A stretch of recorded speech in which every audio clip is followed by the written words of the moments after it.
अस्सलाम वालेकुम फ्रेंड्स, कैसे आप सब लोग। उम्मीद करती हैं खैरियत से होंगे। आज एक नई कहानी के साथ आई हूँ मैं, जिसका नाम है जादुई मुकुट। बहुत समय पहले एक छोटे से राज्य में आरब नाम का एक गरीब लेकिन ईमानदार लड़का रहता था। वे अपनी माँ के साथ एक छोटी सी झोपड़ी में रहता था। आरब हमेशा दूसरों की मदद करता और कभी किसी का बुरा नहीं सोचता था। एक दिन जंगल में लकड़ियाँ इकट्ठी करते समय उसे एक पुराना चमकदार मुकुट मिला। जैसे ही उसने मुकुट को हाथ में लिया, उसमें से सुनहरी रोशनी निकलने लगी।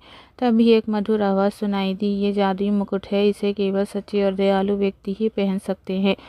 आरब ने डरते डरते मुकुट पहन लिया। अचानक उसे पक्षियों और जानवरों की भाषा समझ में आने लगी।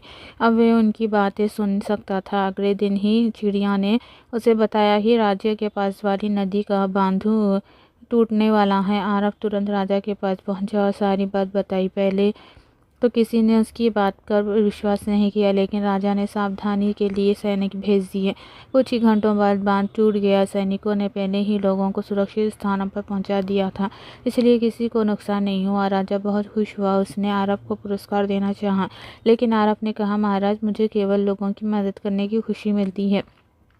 राजा उसकी विनम्रता से प्रभावित हुआ। कुछ दिनों बाद मुकुट ने आरब को एक और रहस्य बताया। राजमहल के नीचे एक पुराना खजाना छिपा था। उस खजाने के राज्य की गरीबी दूर हो सकती थी। आरब ने ये बात राजा को बताई। खोज करने पर सचमुच खजाना मिल गया। राजा ने उस धन का उपयोग स्कूल, कॉलेज, अस्पताल और सड़कों के निर्माण में किया।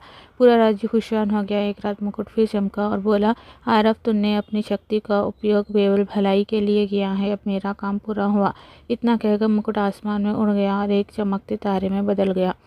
आरब को समझ आ गया कि असली जादू मुकुट में नहीं, बल्कि अच्छे दिल और नेक कर्मों में होता है। सच्चाई, दयालुता और निस्वार्थ सेवा का सबसे बड़ी शक्ति होती है।